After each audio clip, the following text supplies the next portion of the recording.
Whenever Gene Simmons speaks, chaos is never far behind. His bold and controversial statements have sparked countless feuds, damaged relationships, and rocked the music world. In today's video, we're diving into the conflicts and controversies that surround the Kiss legend. Let's explore the many lives Gene Simmons has shaken up along the way.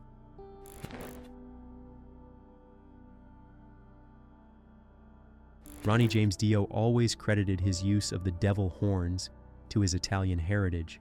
He explained that his grandmother used the gesture, which was called the malocchio in Italian culture, as a way to ward off evil or protect against the evil eye.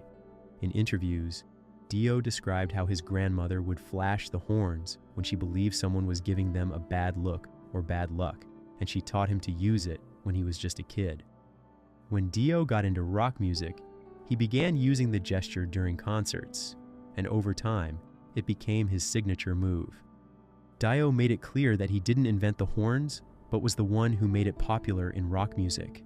Fans adored him for it, and many believed that it was Dio who brought the symbol into the world of heavy metal. It became such an iconic part of his image that many people now associate the horns with him more than anyone else. Gene Simmons, on the other hand, has claimed that he was the first to use the devil horns in a rock setting. According to Simmons, he started using the gesture during Kiss's Hotter Than Hell tour in 1974, several years before Dio's rise to fame. Simmons has often said that he's responsible for many things in rock culture, and in this case, he believed the horns were his invention. He even joked that he invented everything from breathing to shoes. However, things took a dramatic turn after Dio passed away in 2010. Simmons decided to take the feud to another level by trying to trademark the devil horns gesture. He filed an official application with the U.S. Patent and Trademark Office, seeking to gain exclusive rights to the hand sign within the entertainment industry. This meant that, if his application was approved, other musicians might have had to pay Simmons royalties anytime they used the gesture on stage. As soon as news broke of Simmons' trademark attempt, the rock and metal community erupted in anger. Many fans and musicians felt that Simmons was trying to claim something that didn't belong to him, especially since the symbol was deeply tied to Dio's legacy. For them, it seemed disrespectful to try and profit off a gesture that had become a tribute to Dio after his death. It wasn't just about the horns, it was about the meaning behind them and Dio's connection to the symbol. Facing enormous backlash, Simmons eventually withdrew his trademark application, but in typical Gene Simmons fashion, he showed no remorse. When asked about the controversy, he boldly stated, "I regret nothing. People said you can't do that. Actually, I can. I can do anything I want to do." Before his passing, Ronnie James Dio addressed the feud in a lighthearted way. He once joked about Simmons' tendency to claim credit for everything, saying, "Gene Simmons will tell you that he invented the devil horns, but then again, Gene invented breathing and shoes and everything else in the world." Dio never seemed too bothered by Simmons' claims, and instead continued to focus on his music and his fans.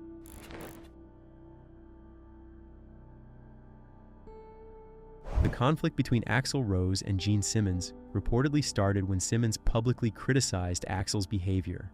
During the peak of Guns N' Roses' fame, Axl developed a reputation for being difficult to work with, showing up late to concerts and clashing with his bandmates. Simmons, who had a more disciplined and business-oriented approach to running Kiss, had no problem voicing his disapproval of Axl's antics. In interviews, Gene Simmons called out Axl for being unprofessional. He expressed frustration with Axl's habit of arriving late for shows, which often left fans waiting for hours.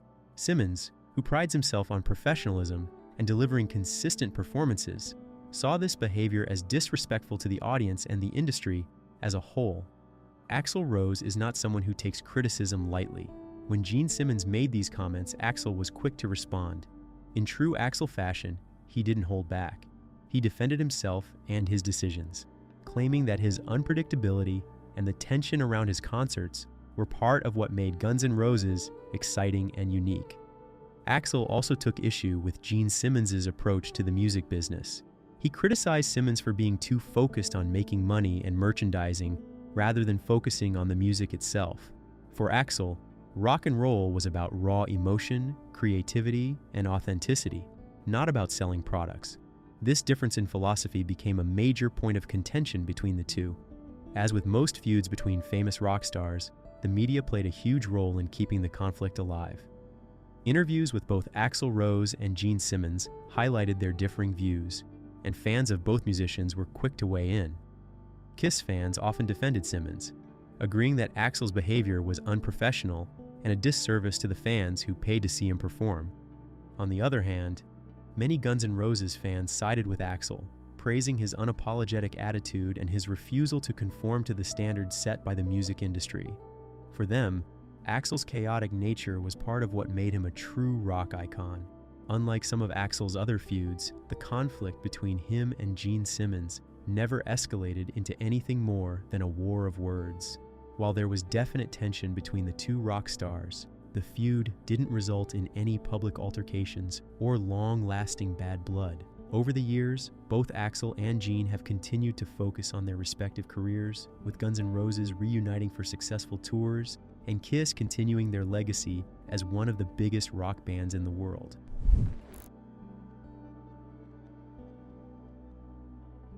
It all started in 2011, when Carlos Santana made some bold statements about Simmons, claiming that Gene wasn't a true musician but more of an entertainer. During an interview, Santana criticized Simmons by saying, "Gene's not a musician, he's an entertainer. Kiss is Las Vegas entertainment, so he wouldn't know what music is anyway. That's why he wears all that stuff. A musician doesn't need the mask and the mascara." Santana's words clearly pointed at Simmons' signature persona in Kiss, where heavy makeup, outrageous costumes, and theatrical performances are a major part of their image. To Santana, this was more about showmanship than musicianship. He believed that real musicians rely on their instruments and skills, not their appearance or stage antics. Gene Simmons, never one to back down from a fight, fired back at Santana. In a typical bold Simmons fashion, he dismissed Santana's remarks, calling him one of those musicians who just looks at his shoes and thinks that's a rock concert. Simmons was clearly frustrated with artists like Santana, who he felt didn't understand the importance of putting on a full show for their fans. Simmons saw Kiss as a band that went beyond just playing music. To him, being a rock star meant giving the audience something larger than life, something memorable. This philosophy had worked for Kiss, as they built their reputation on delivering explosive, over-the-top concerts that fans would never forget. While the back and forth between Santana and Simmons wasn't as vicious as some of Simmons' other feuds, it highlighted the different ways these two legends viewed rock and roll. For Santana, music was about pure talent and artistry. For Simmons, it was about entertainment, and he had no problem combining music with visual spectacle to create an unforgettable experience.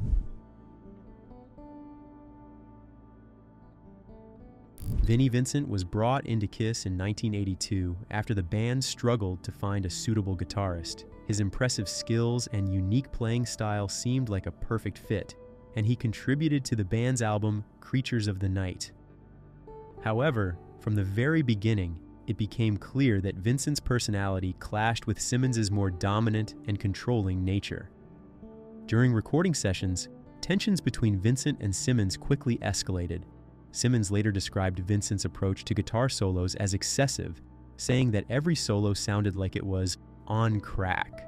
This created a challenging working environment, as Vincent was eager to express his musical creativity, while Simmons had a specific vision for Kiss's sound and image.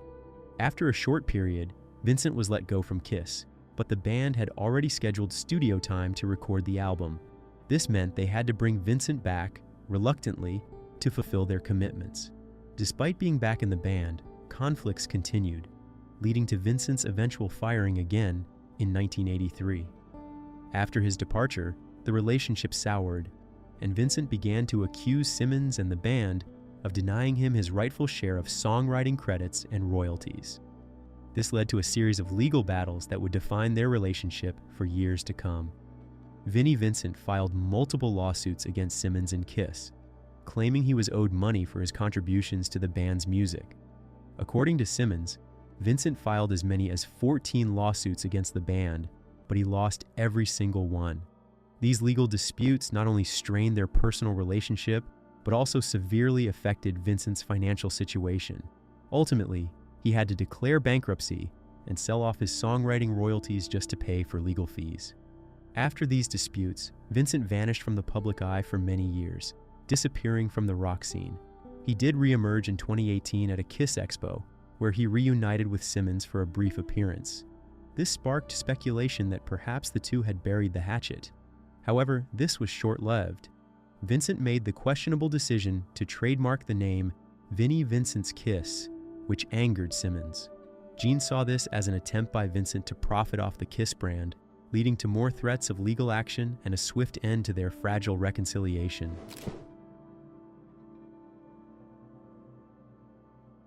Gene Simmons has been quite vocal about his feelings towards rap music. He has often expressed that he does not consider rap to be a true form of rock and roll. In interviews, Simmons has stated that he believes rock music is rooted in musical talent, instruments, and live performances, while he sees rap as something different. He argues that rap focuses more on rhythm and lyrical flow rather than melody and musicianship. In his view, rock and roll is all about the guitar riffs, powerful vocals, and dynamic performances that have defined the genre since its inception. Simmons believes that artists should be able to play their instruments, and he feels that many rappers do not fit this mold. He has made controversial statements, claiming that the popularity of rap has diluted the essence of rock music. This perspective has led to criticism from many who feel that music should not be limited by genre definitions. Simmons's views on rap were further amplified during discussions about the Rock and Roll Hall of Fame. The Hall of Fame was established to honor the pioneers and influential figures of rock music, but over the years, it has expanded its definition of what constitutes rock and roll. This expansion has allowed for the inclusion of various genres, including pop, hip-hop, and even country. Simmons has been critical of this broader interpretation, arguing that it undermines the legacy of rock music. He believes that the Hall of Fame should primarily recognize rock artists who have made significant contributions to the genre, rather than branching out to include artists from other musical styles. For example, he has questioned the inclusion of rap legends like Tupac Shakur and Run DMC, suggesting that their recognition in a rock-focused institution blurs the lines of what rock and roll truly is. Gene Simmons's comments have ignited debates within the music community. Supporters of his views argue that he is a defender of traditional rock music values, while critics see him as someone stuck in the past, unwilling to embrace the evolution of music. Many musicians and fans believe that music is constantly changing, and genres should not be rigidly defined. They argue that artists like Eminem and Jay-Z have made significant cultural contributions, much like rock legends. Gene Simmons, the iconic Kiss frontman, made headlines for his controversial claim that rock music is dead. He first brought this up in interviews in the early 2010s, and it sparked huge debate within the music community. Simmons argued that rock had lost its edge, blaming not just the artists but the fans as well. In his eyes, illegal downloading, piracy, and the shift in how people consume music had murdered the genre. For Simmons, the 70s and 80s were the golden era of rock. During those decades, bands like Kiss, Led Zeppelin, and AC/DC ruled the charts, and rock music had a dominant presence in pop culture. But by the time streaming services and digital downloads became the norm, Simmons felt that rock had been pushed out of the spotlight, especially compared to hip-hop and pop music. The decline in album sales, along with fewer young rock bands reaching mainstream success, led him to declare that the genre was on life support. Simmons specifically pointed fingers at the younger generation for not valuing music in the same way older fans did. He noted that when his generation wanted to hear music, they bought albums and went to concerts. Now, Simmons claimed, fans could just download music for free or stream it without contributing financially to the artists. He believed that this change made it impossible for new rock bands to gain traction in the way Kiss did decades ago, and that the lack of financial support from fans would eventually lead to the genre's downfall. Many musicians were angered by Simmons' remarks. Dee Snider, frontman of Twisted Sister, was one of the most vocal critics. Snider blasted Simmons for being out of touch with what modern rock bands were doing. He argued that just because rock music wasn't in the mainstream like it used to be, it didn't mean the genre was dead. Other musicians, like Foo Fighters' Dave Grohl, pointed out that there are still plenty of new and exciting rock acts. But the industry had changed. While Simmons was focused on album sales and chart success, Grohl and others saw rock thriving in the underground independent scene, where live shows and fan engagement were more important than commercial metrics. Simmons, however, doubled down on his claim.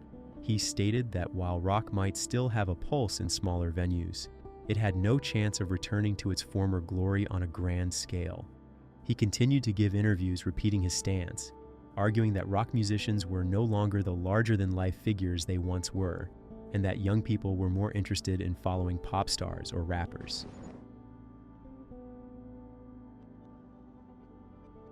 One of the most infamous moments happened in 2014 when Simmons made some harsh comments about depression and suicide.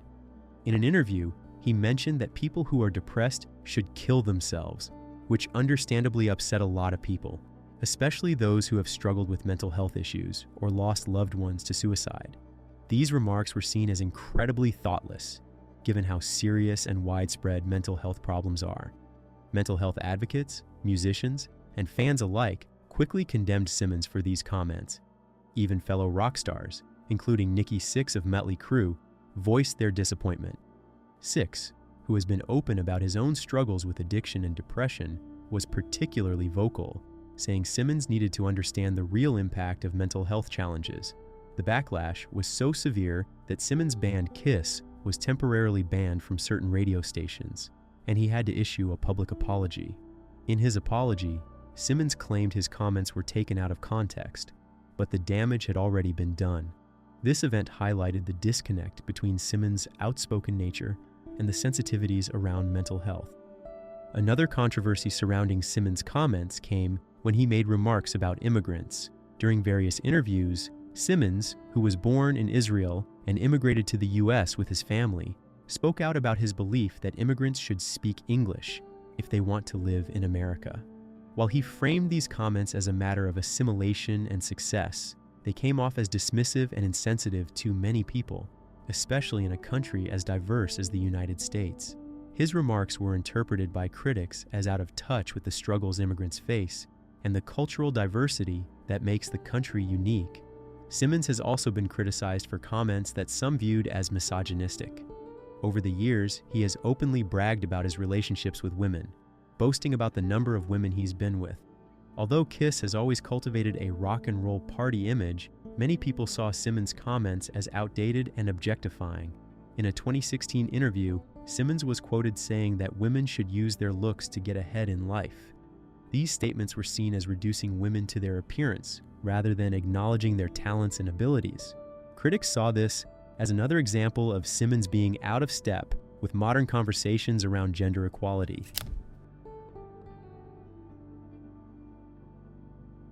The feud between Simmons and Roth can be traced back to Simmons' comments about Roth's performance skills. In 2021, Simmons made some remarks that many saw as a direct critique of Roth's current stage presence. In an interview, while discussing Roth, Simmons implied that Roth was no longer the dynamic and energetic performer he once was. He referred to Roth as a bloated Elvis, which was a pretty harsh comparison. Roth, known for his flashy, over-the-top performances and wild stage antics, was a rock icon in the 80s, but Simmons seemed to suggest that Roth had lost his spark over the years. This comparison didn't sit well with Roth or his fans, as it came across as dismissive and disrespectful. Roth had been opening for Kiss on some tour dates, and it seemed like Simmons was questioning Roth's ability to entertain at the same level as he used to. For a performer as proud and confident as Roth, who helped define an era of rock with Van Halen, such a comment was bound to sting. David Lee Roth didn't directly respond to Simmons in public, but his actions spoke loudly. Shortly after Simmons' remarks, Roth posted 18 photos on his Instagram account, each featuring him sticking up his middle finger. Though Roth didn't include any captions explaining the posts, It was widely believed to be his way of flipping off Simmons and expressing his displeasure with the comments. It was a classic Roth move, bold, rebellious, and loud without saying a word. After the backlash from fans and Roth's response, Simmons tried to clarify his remarks. In a follow-up interview, Simmons stated that he didn't mean to insult Roth and that he actually respected him as a performer. He claimed that his bloated Elvis comment was taken out of context. According to Simmons, he was referring to Roth's early days when he was a huge star, just like Elvis was in his prime. He said that Roth had the same impact and charisma as Elvis, but also acknowledged that time changes all performers. Simmons expressed that he still had admiration for Roth and his contributions to rock music, noting that Roth was one of the greatest frontmen of all time. However, the damage had already been done. For many, it felt like Simmons' initial comments reflected his true feelings, and his attempt to backtrack wasn't enough to repair the relationship.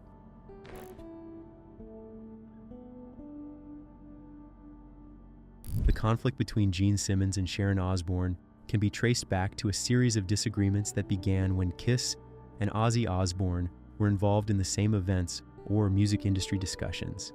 Sharon Osbourne had been managing Ozzy's career and was instrumental in launching Ozzfest, a touring festival that became hugely successful in the late 1990s and early 2000s. Kiss, as one of the biggest rock bands in history, often found themselves mentioned in the same breath as Ozzy and Ozzfest, and this created opportunities for clashes between the two camps. Simmons and Sharon have very different approaches to business and the music industry. Simmons has always been about maximizing profits and branding, famously turning Kiss into not just a band, but a money-making machine with merchandise, licensing deals, and even a Kiss-themed restaurant chain. On the other hand, Sharon Osbourne has been more about keeping Ozzy's career authentic to his rock and metal roots, while also having a strong, protective streak for Ozzy and the artists she manages. One of the main sparks for the conflict came when Kiss was reportedly invited to play at Ozzfest, but turned down the offer. Sharon Osbourne, known for her no-nonsense attitude, wasn't pleased with how the situation was handled. She has made it clear that she didn't think highly of Simmons' business practices or his attitude towards Ozzy Osbourne's career. In interviews, she criticized Simmons for being more interested in making money than focusing on music, suggesting that Simmons had lost touch with the essence of rock and roll in favor of commercial success. This sparked a back and forth, with both Simmons and Sharon Osbourne throwing jabs at each other in interviews. Simmons has always been unapologetic about his business mindset, often saying that Kiss is as much a brand as it is a band, and that there's no shame in capitalizing on their success. Sharon, however, felt that this approach was overly commercial and went against the rebellious, anti-establishment ethos of rock music. In addition to the professional disagreements, the Simmons-Osbourne conflict also became personal at times. Sharon Osbourne didn't hold back when talking about Simmons, referring to him in less than flattering terms in interviews. She once called him a stupid man and criticized his attitude toward women. This was particularly cutting, given Simmons' history of making controversial remarks about women and his well-documented playboy lifestyle. Sharon, who is known for being a strong, outspoken woman in a male-dominated industry, wasn't going to let Simmons' comments slide without a response. Simmons, for his part, continued to downplay the conflict, but he didn't back off from his general approach. He doubled down on his belief that being successful in the music industry meant treating it like a business. However, he often avoided engaging with Sharon directly in the media, perhaps knowing that she was as sharp-tongued as they come.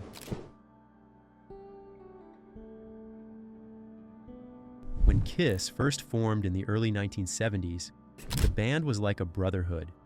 Peter Criss, Gene Simmons, Paul Stanley, and Ace Frehley worked together to build the band's signature sound and image. They became famous for their elaborate makeup, explosive live shows, and hit songs. Peter Criss was a key part of that success, especially with his hit song, Beth, which became one of Kiss's most popular tracks. However, as Kiss grew in fame and fortune, the dynamics within the band began to change. Gene Simmons, along with Paul Stanley, started taking on more leadership roles within the band. Simmons was focused on turning Kiss into a global brand and his business-minded approach often clashed with the more laid-back and creative personalities of Criss and Frehley. Over time, this imbalance of power started causing friction. One of the biggest issues that led to the conflict between Simmons and Criss was creative control. Simmons and Stanley began to dominate the songwriting process, leaving Criss and Frehley feeling sidelined. Criss, who was a talented musician and wanted to contribute more to the band's music, felt frustrated by the lack of creative freedom. He also felt that his contributions, like the success of Beth, were being overlooked or underappreciated by Simmons. On the other hand, Simmons saw Criss as someone who wasn't as focused on the business side of things. While Criss wanted more involvement in the creative process, Simmons was more concerned with keeping the Kiss brand strong, which sometimes meant making decisions that didn't sit well with Criss. Simmons, being a workaholic and deeply focused on expanding the band's reach, often clashed with Criss, whose priorities were different. Personality-wise, Criss and Simmons couldn't be more different. Criss was known for his emotional, sensitive personality, while Simmons was more calculated and business-driven. Criss has said in interviews that he felt Simmons didn't care much for his feelings, and that he was treated more like an employee than a bandmate. This sense of being undervalued fueled the tension between them. Another factor that contributed to the conflict was Peter Criss's struggles with drugs and alcohol during his time in Kiss. As Criss's substance abuse worsened, it began to affect his performances and reliability. This was a major issue for Simmons, who prided himself on professionalism and keeping Kiss as a well-oiled machine. Criss's behavior was becoming unpredictable, and Simmons, along with Paul Stanley, became increasingly frustrated with Criss's lack of discipline. According to Simmons, Criss's personal issues made it difficult to work with him, and there were many incidents where Criss's actions hurt the band's progress. On the other side, Criss has admitted to his struggles, but also felt that Simmons and Stanley were too harsh and unforgiving, treating him like he was expendable. The culmination of these tensions led to Peter Criss leaving Kiss in 1980. His departure wasn't exactly amicable. Criss felt pushed out by Simmons and Stanley, who were ready to move on without him. For Simmons, it was about maintaining the band's success, and he didn't want Criss's personal problems or creative differences to hold them back. However, Criss would return to Kiss in the mid-1990s during the band's reunion tour, when all the original members put their differences aside for a while to bring back the magic of their classic lineup. The reunion was a huge success, but the old issues between Simmons and Criss resurfaced again. During the reunion era, Criss felt that he wasn't being fairly compensated for his work, especially compared to Simmons and Stanley. He claimed that he was treated like a hired hand rather than a full member of the band. Simmons and Stanley, who controlled the business side of Kiss, were accused by Criss of taking a larger share of the profits. This created more bitterness between them, and Criss once again left the band in 2004. After Criss's final departure, the feud between him and Simmons became public. Criss accused Simmons and Stanley of treating him poorly and not giving him the respect he deserved as one of the founding members of Kiss. He felt that he was being unfairly portrayed as someone who was unreliable and ungrateful. Criss has said that he gave his heart and soul to the band, and he was deeply hurt by the way things ended. On the other hand, Simmons has been unapologetic about the decisions that were made. He has often said that Kiss is a business, and decisions were made to protect the band's future. In Simmons' eyes, Criss's personal struggles and demands for more creative control were hindering the band's ability to move forward. Simmons has always emphasized that the band comes first, and anyone who isn't on board with that is replaceable.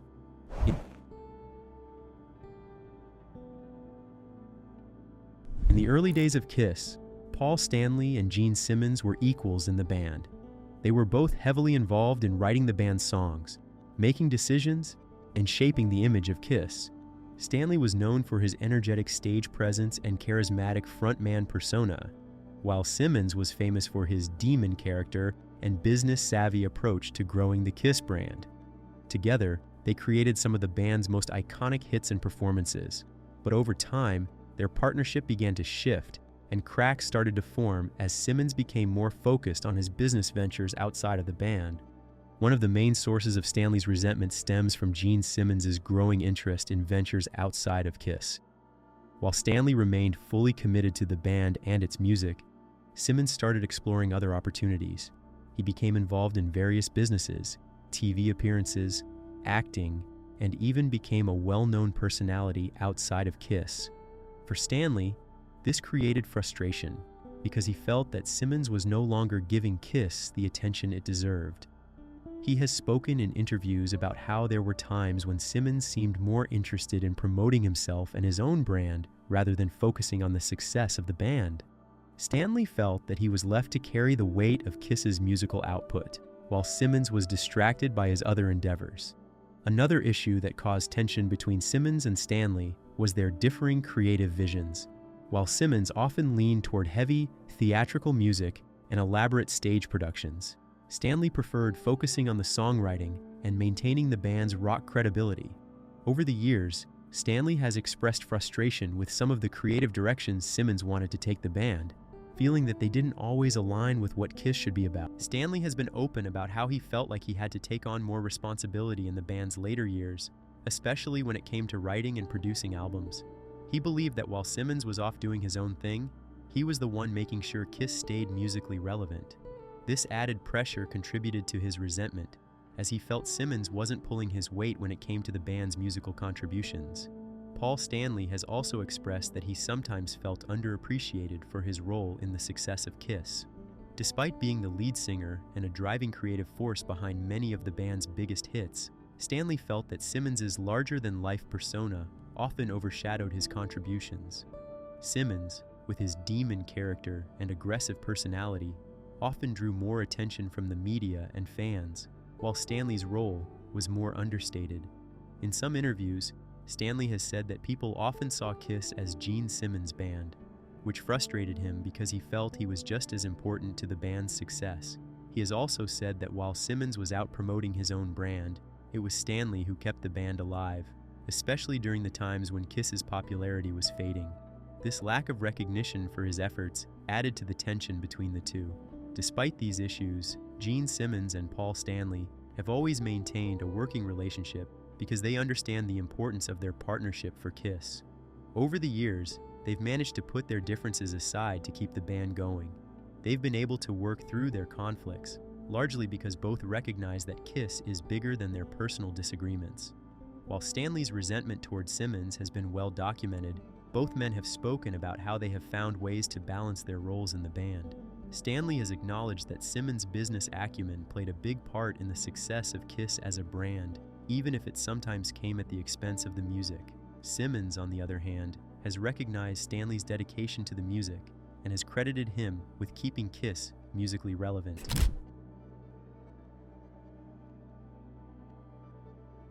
Ace Frehley, the original lead guitarist of Kiss, was known for his iconic guitar solos and stage presence. However, behind the scenes, his relationship with Gene Simmons was always rocky. Simmons, who is the co-founder and bassist of Kiss, is known for being extremely business-minded and often took control of the band's decisions. Frehley, on the other hand, had a more laid-back, rebellious attitude and struggled with substance abuse for much of his career. One of the biggest points of tension between the two was Ace's lifestyle. Simmons, who famously claims to have never used drugs or alcohol, openly criticized Ace's drinking and drug use, saying it made him unreliable. In interviews, Simmons has referred to Frehley as a cancer within the band, blaming his substance abuse for many of the problems Kiss faced during their peak years. This created a toxic environment, as Ace felt that Simmons was always looking down on him and treating him as if he were disposable. Ace eventually left Kiss in 1982, which only made the conflict worse. Over the years, the two would go back and forth in the media, with Frehley accusing Simmons of being controlling and greedy, and Simmons continuing to slam Ace for his behavior during his time in the band. Frehley has also claimed that Simmons took credit for things he didn't do, and made poor decisions for the band that impacted their success. The feud reached a peak when Ace accused Gene of inappropriate behavior. In his 2019 book, No Regrets, Frehley claimed that Simmons had made unwanted advances toward his wife. This accusation was a serious blow to their already tense relationship, with Ace going as far as to say he would never work with Simmons again unless he apologized. Despite all the drama, there was a brief moment of reconciliation in 2018 when the two reunited for a charity event, and Frehley even performed with Kiss for a short time.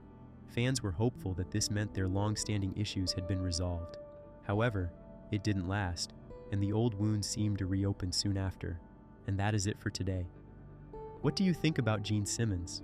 Let us know in the comments below.